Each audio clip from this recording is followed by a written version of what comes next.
The glory days of West Indies when they ruled the cricket world for more than 2 decades were over ever since they surrendered the Frank Worrell Trophy to Australia at home in 1995-96 series.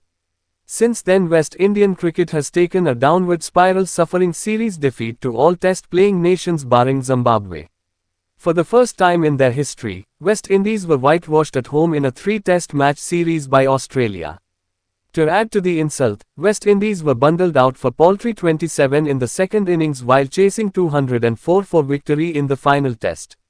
It has marked a new low in the history of West Indies cricket.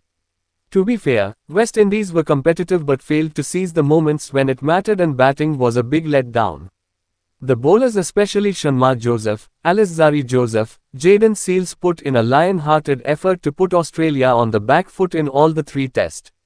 However, the batters failed to complement the effort of the bowlers.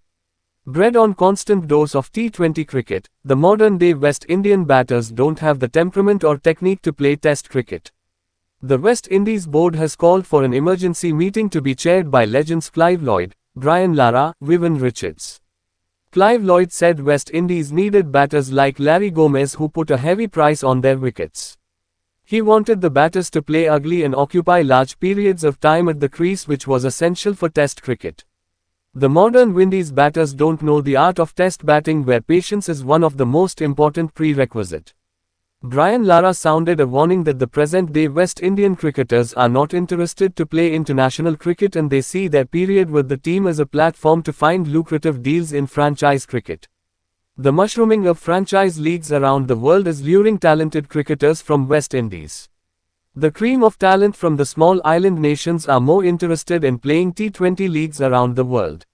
Brian Lara has blamed the West Indies Cricket Board for the mess. The Windies Cricket Board doesn't have enough money to offer a good contract to the cricketers. The cricketers know very well that they can earn huge money by playing franchise cricket.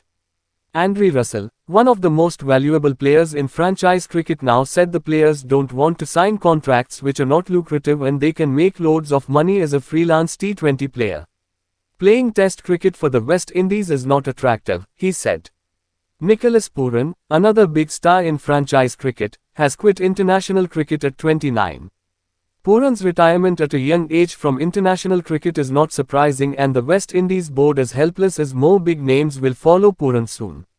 Carl Hooper, the former West Indies captain, was disappointed and said changes to the current team management was inevitable after this defeat.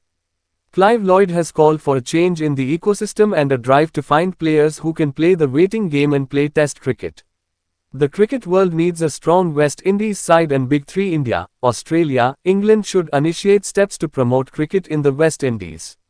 The ICC's next project should be to revive cricket in the West Indies after their fallen American dream. Cricket needs a strong and competitive West Indies side.